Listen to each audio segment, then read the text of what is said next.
Di tengah zaman yang terus berkembang, penggunaan smartphone menciptakan celah besar masuknya pengaruh dunia luar terhadap budaya suku Baduy. Mengejutkannya, modernisasi ini justru menarik gelombang wisata dan konten luar yang tak terbendung, hingga mengubah masyarakat Baduy luar sebagai objek tontonan.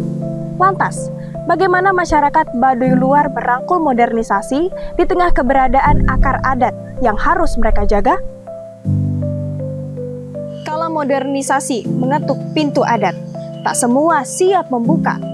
Mesti bersiap dengan akibat di sisi lain menawarkan cahaya.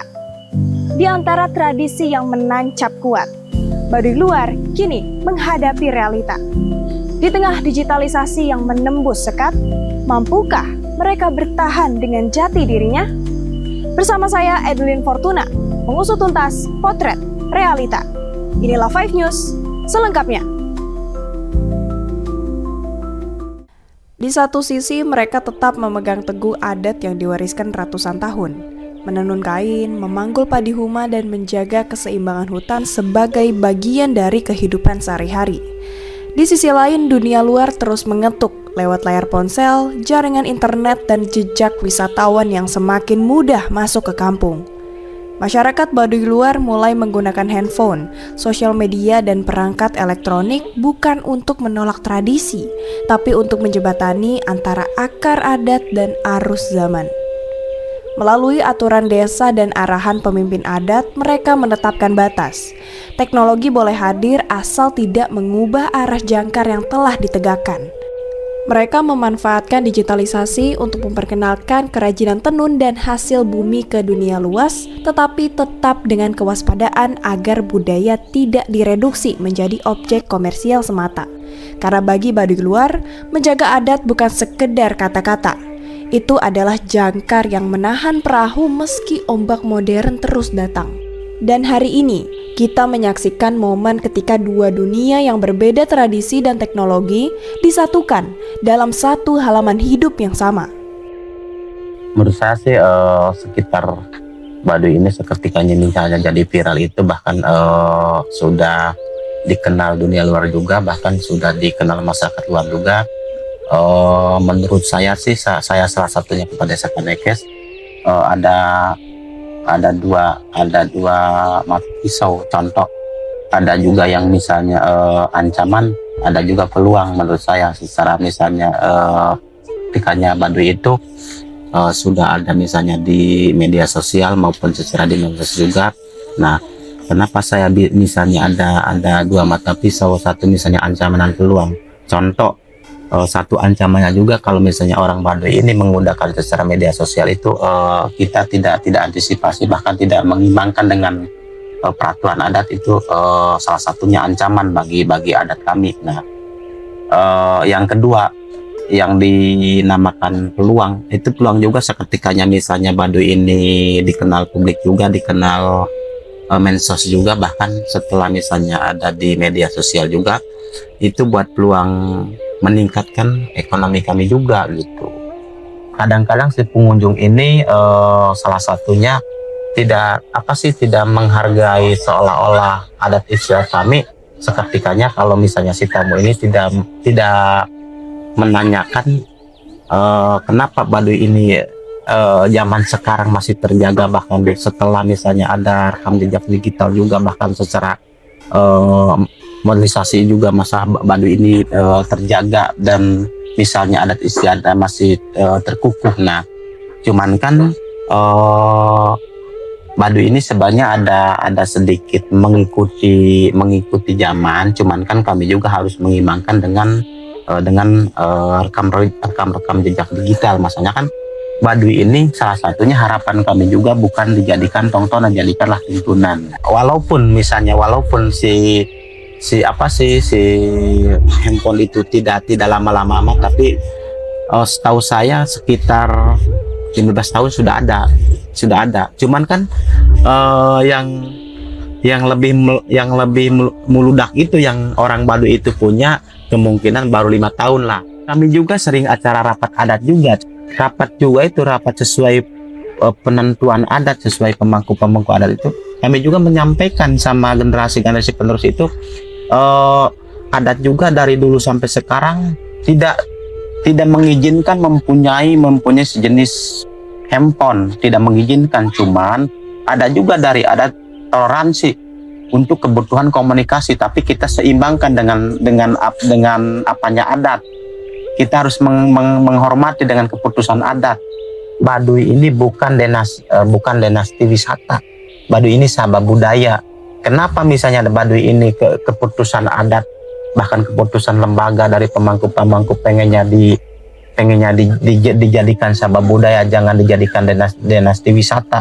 Masa lebih kental sama budaya, lebih kental sama tradisi, dengan aktivitas kesehariannya, dengan kearifan lokalnya gitu. Menurut peraturan penanggalan adat itu kan penanggalan adat itu kalau misalnya contoh tanggal satunya, kalau misalnya bulan nasional tahun barunya itu adat itu bulan Sapar K5 K6 K7 K8 K9 K10 Hapit Lemah Hapit Payu Kasakaro K3 itu si tamu itu tidak bisa mengunjungi Baduy dalam 3 bulan. Harapan saya juga, harapan kami juga sama masyarakat Baduy juga, ini harapan sama generasi yang akan datang. Contoh, walaupun misalnya kita menggunakan secara teknologi secara efektif, tapi kita harus mengimbangkan masanya Baduy ini kami juga menjaga pepatah dari leluhur juga gitu. Makanya yang sesuai yang tadi saya sampaikan, adat itu dari dulu sampai sekarang tidak mengizinkan, tidak melegalkan orang Baduy punya secara handphone. Cuman ada juga toleransi, yang penting kita penggunaannya kita gitu. Makanya di kami juga ada juga penyampaian generasi muda, di mana kita misalnya secara alat-alat digital, alat-alat teknologi, kita harus secara penggunaannya, bahkan secara penataannya harus kita sesuaikan. Jangan terlalu mencolok sama adat, harus kita imbangkan.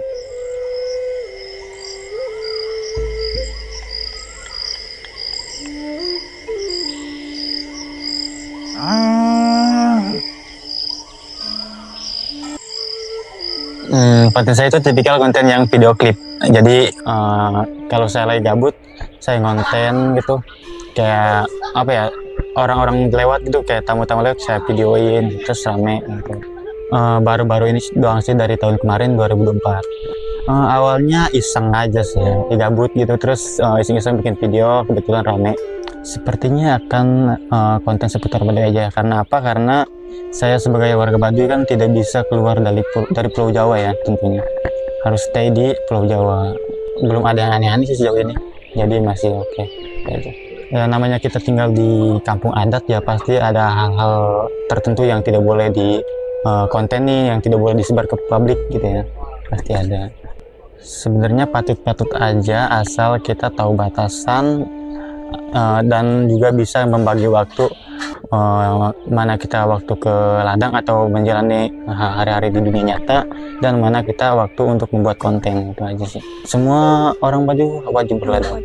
Kerja apapun tapi berladang itu wajib. Jadi ibarat rukun, termasuk rukun sih Baduy. Di wilayah Baduy luar, modernisasi tak hanya lewat ponsel atau internet. Ia juga memasuki kehidupan sehari-hari lewat sistem pembayaran digital, belanja daring, dan promosi budaya via media sosial. Seperti para pelaku UMKM Baduy yang telah memperkenalkan sistem kris yang memungkinkan pelanggan membayar tanpa uang tunai. Namun di sisi lain, aturan adat tetap memainkan peranan kuat. Di wilayah Baduy Dalam, bahkan jaringan internet diminta untuk diputus agar tidak mengganggu keseimbangan tradisi. Pertanyaannya muncul, apakah teknologi bisa berjalan beriringan dengan adat, ataukah keduanya akan saling berbenturan? Menurut sebagian tokoh adat Baduy luar, teknologi boleh hadir sejauh tidak menggoyahkan kekuatan adat yang menjadi landasan hidup mereka. Tapi sejumlah pengamat menyatakan kekhawatiran akses internet dan media sosial yang belum dikontrol bisa menurunkan nilai budaya dan moral generasi muda. Lalu bagaimana dengan efektivitasnya? Ya, kris dan digitalisasi promosi telah membantu Baduy luar memasuki pasar eksternal. Kerajinan dan produk budaya mereka jadi bisa dijual kepada lebih banyak orang, proses pembayaran lebih mudah, dan exposure budaya meningkat. Tapi apakah ini sudah cukup? Apakah manfaat ekonomi dan promosi budaya itu setimpal dengan risiko perubahan norma adat yang mungkin terkikis? Kita harus melihat lebih dalam, apakah modernisasi ini menjadi instrumen pelestarian atau justru pengikis warisan? Kalau kita bicara modernisasi, itu kan sebenarnya kita bicara salah satu bagian dari teori perubahan yang direncanakan.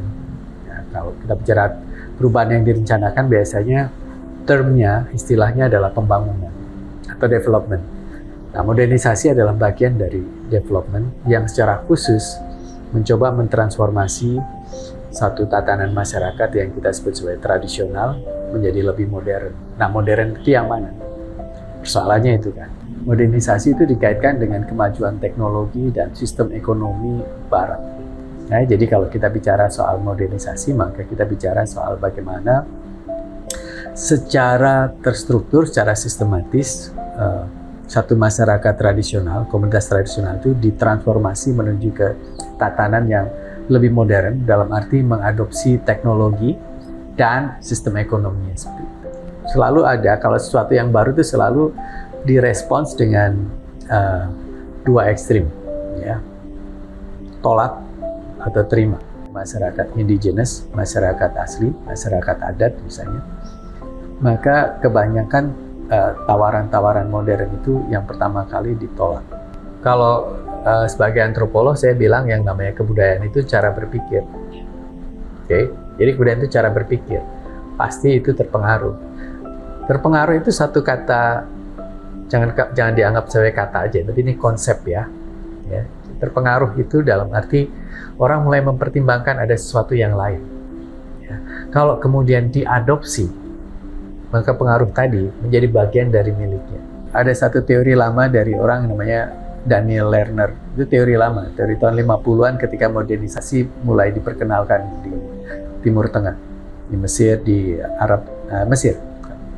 Dia berteori gini, nggak ada masyarakat tradisional yang bisa menahan infiltrasi budaya barat atau modern. Jadi kalau pertanyaanmu, apakah itu bisa seiring? Nggak pernah seiring. Dari dulu yang ini masuk dan menggilas, yang ini hilang.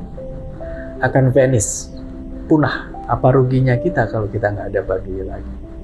Apa orang-orang Baduy, orang-orang Iban, kita harapkan tetap seperti itu. Nggak boleh seperti kita. Itu dilema etiknya. Melestarikan kebudayaan, melestarikan pohon, hutan, dan sebagainya. Tapi apakah orang kelompok indigenous itu harus dilestarikan dalam arti kita freeze mereka, kita bekukan hidupnya biar kayak mereka terus sekarang. Nggak boleh seperti kita. So kita mau melihat itu sebagai satu hal yang tidak netral, tentu saja harus ada keberpihakan. Sebagai warga negara, mereka juga berhak untuk berubah, mengikuti perkembangan zaman yang ditawarkan oleh rekan-rekan warga negara yang lain. Atau kalau kita balik, sebagai orang yang punya kuasa lebih dari sisi politik, ekonomi, kebudayaan, dan segala hal, kita yang memberi kesempatan mereka untuk memilih mau ngapain. Pertanyaan, bukan kita kasih pilihan, bukan kita kasih. Kita memberi kesempatan mereka untuk memilih arah perubahannya kemana. Ya, kalau mereka menolak, sebagian orang Baduy tentu saja nggak setuju. Gitu. Ada PHP-an di situ ya.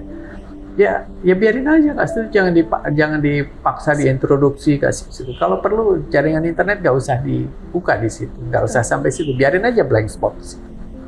Atau sekedar kalian ngevlog sama, mohon maaf ya, perempuan Baduy, ini cantiknya alami di vlog gitu, kalian dapat uang? Dapat banyak sekali. How about the Baduy? Orang Baduy sendiri dapat uang?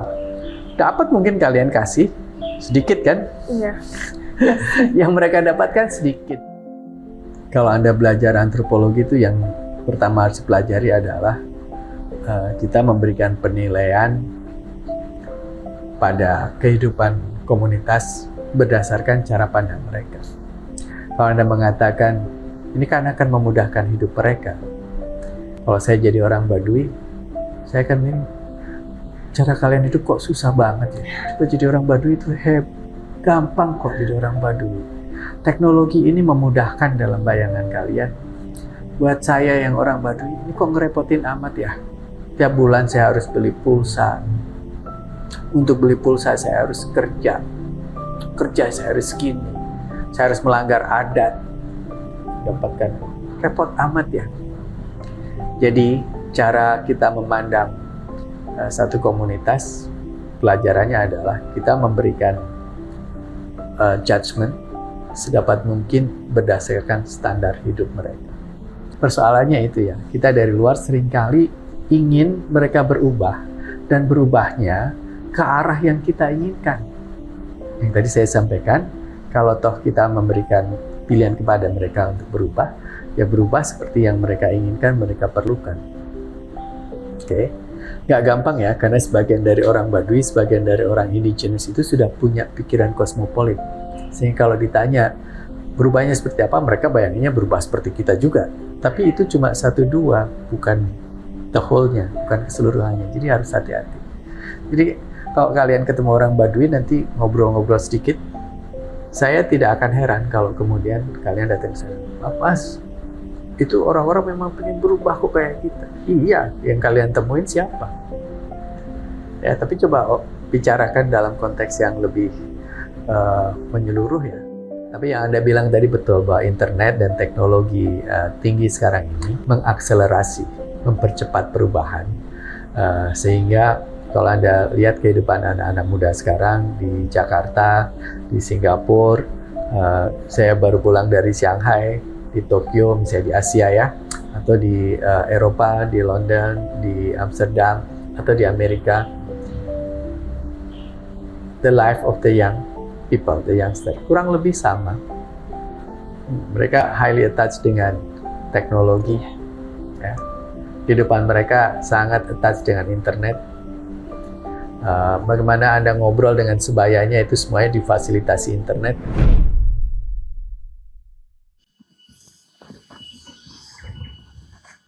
Bagi masyarakat adat suku Baduy luar, masuknya pengaruh modernisasi memang tak bisa dielakkan. Namun, perubahan ini bukan tentang kehilangan jati diri yang telah lama dilestarikan. Pada akhirnya, warisan nenek moyang bukan hanya cerita masa lalu, melainkan kekuatan hidup yang tak tergoyahkan dalam menghadapi arus perkembangan zaman.